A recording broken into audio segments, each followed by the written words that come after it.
Hello, tabletop game designers and enthusiasts. I'm Jameson Mokel, and this is AnthroView.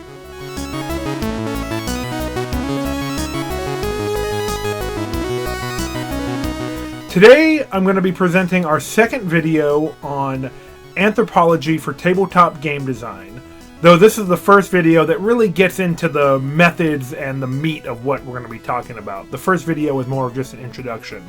If you haven't watched that yet, and you want to get kind of a baseline idea of some of the game design stuff that we'll be talking about, if you're not totally familiar with it, or even if you are and you just want a little refresh, I'm going to put the link in the description down below so you can check out that video. But other than that, this is going to take a look at participant observation. Now, participant observation is a social science practice that has been part of the disciplines in the social sciences since their earliest days. It's been practiced for over 100 years in sociology and anthropology. It's something that you'll learn about in any introductory class, probably in some of the first days. You'll start learning about participant observation. The idea might seem kind of simple, but believe me, it's a lot more than just going and observing a group of people and making some notes about it. It's a systematic, focused approach that helps you answer research questions in a really useful way. It lets you get a lot of really good detailed information out of any research endeavor that you're doing. And part of the playtesting process is basically research. You're researching your game and your design to see how you can make it better. So I think participant observation is a really great way to flesh that out and to learn some new methods that you can use to make some great designs. So let's get to it and start talking about participant observation.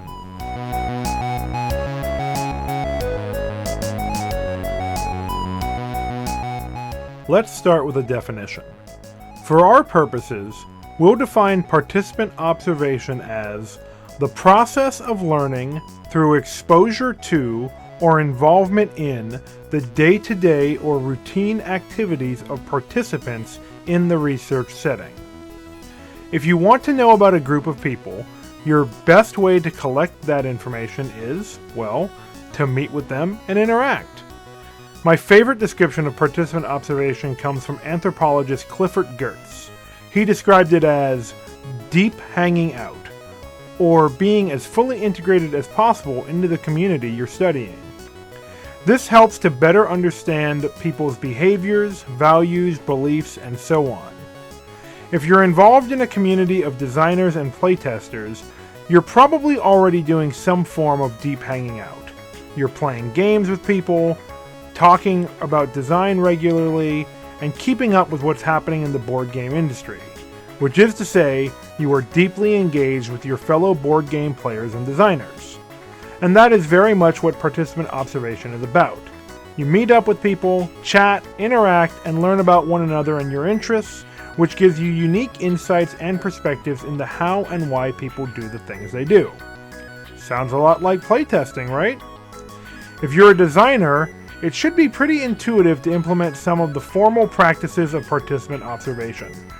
Participant observation is usually considered a qualitative research method, which in the broadest possible terms means it's a way to gather data which cannot be quantified with numbers.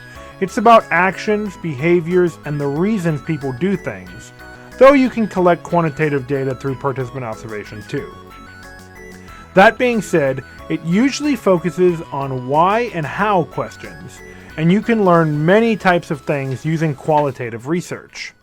Because of this, it's a good way to gauge people's emotional reactions to playing your games and to determine what their play experiences are like. That being said, the close attention to detail that participant observation allows for is also an excellent way to determine if your game is balanced mechanically and if people are grokking the rules and the feedback loop of the game. But before I get too far ahead of myself, let's talk about what participant observation actually means.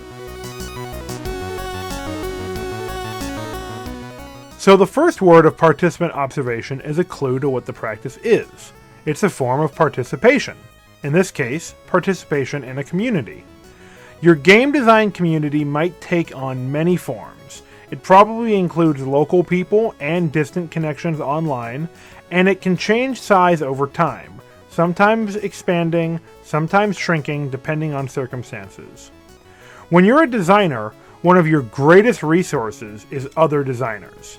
It's important to maintain these connections, as well as connections with tabletop game players, so that you can immerse yourself in games and design.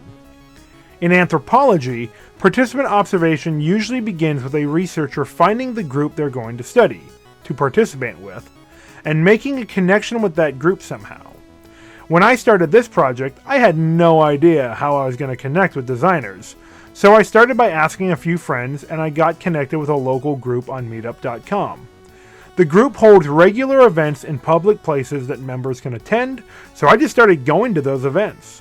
In my experience, game designers are really friendly, accepting folks who love meeting new designers.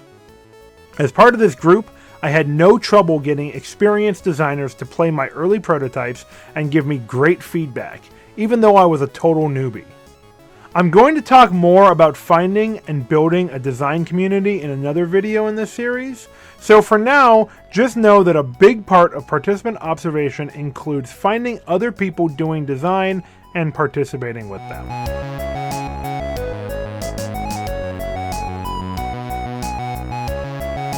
The second part of participant observation might sound kind of vague, but observation in the social sciences is a lot more than just watching people do things and taking a couple notes. Anthropological observation is complex and systematic. It requires focus, a specific purpose, and attention to detail.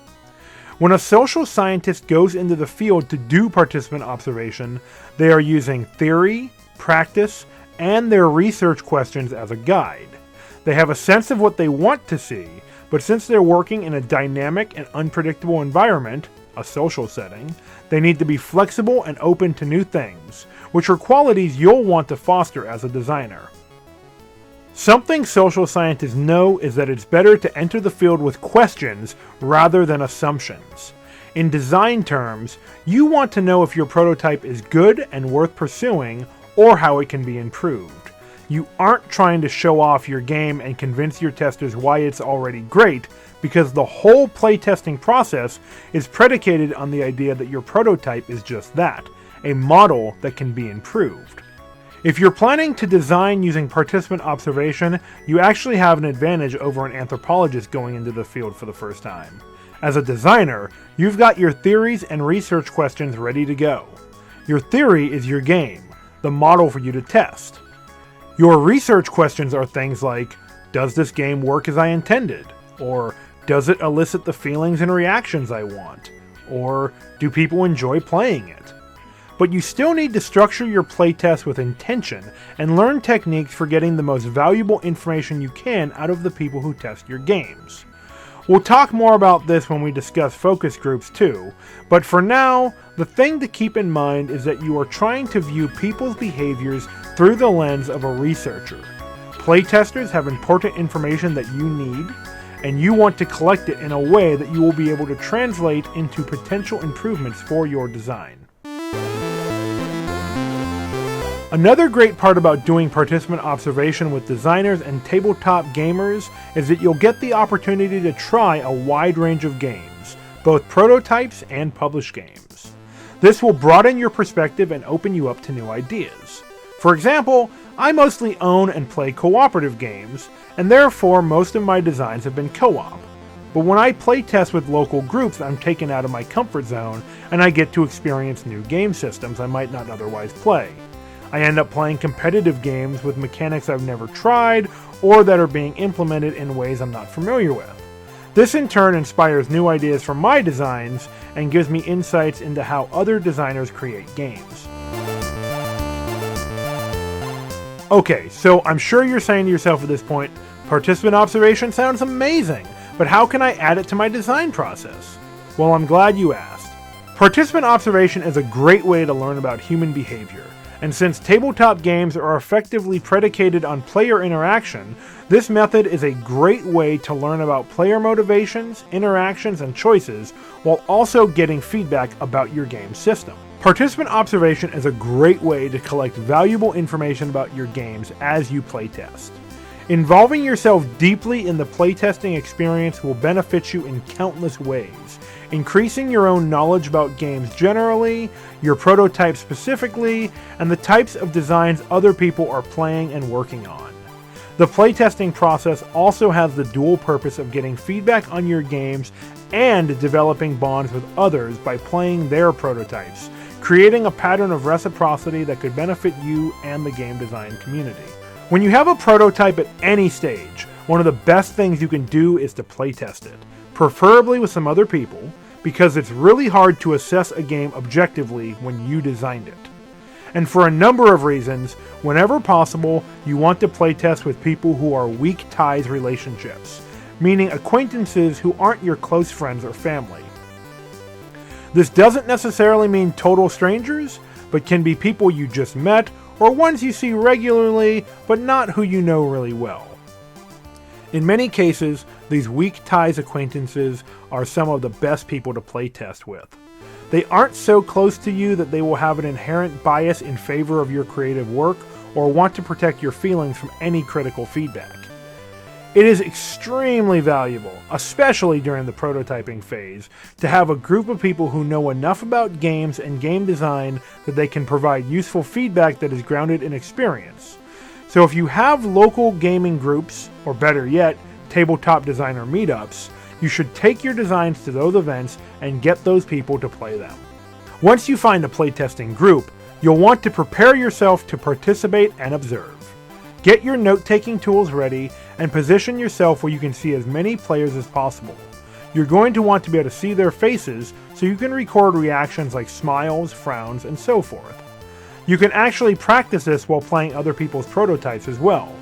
In fact, this might be a better way to start, since it will be easier for you when you're first learning to do participant observation to practice taking notes when you aren't also trying to teach your game. This is a good way to learn how other designers test their prototypes as well. Note the kinds of questions they ask players, how people react to things that happen at the table, and the types of interactions that go on during and after a playtesting session. These pieces of information will make up the data you are collecting to improve your design process. In anthropology, we use the term informants to describe the people we are studying firsthand.